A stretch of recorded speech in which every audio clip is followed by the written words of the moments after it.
భారతదేశపు ఆత్మ గ్రామాల్లో ఉంది అన్నారు మన పెద్దలు. ఇప్పటికీ చాలా గ్రామాల్లో జరిగే మారణ హోమాలు యుద్ధ భూముల్ని మరపిస్తుంటాయి. అలాంటి ఒక యుద్ధ భూమి ఆనందపురం. ఇప్పటి నుండి మనమంతా కలిసి మన హక్కుల కోసం పోరాడదాం.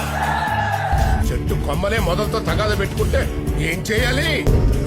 నా వాళ్ళు పడ్డ బాధని వాళ్ళు పతింతలు అనుభవించేలా చేస్తాను. మీ అందరినీ మొత్తం కంటి నరికి రక్త చరిత్ర సృష్టిస్తాను. ఒక్కొక్కడి ఒంట్లో కత్తి తింపుతా. ఇదంతా మీ వల్లే జరిగింది. మనసు నీట్గా ఉన్నా లేకపోయినా నాయకుడి మొహం మాత్రం క్లీన్గా ఉంది. Topic is over.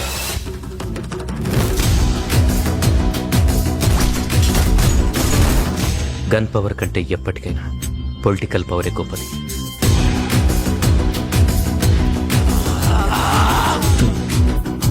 చావుకు నేను భయపడ్డాం, కానీ వాడిని చంపకుండా చూస్తారని భయపడుతున్నాను.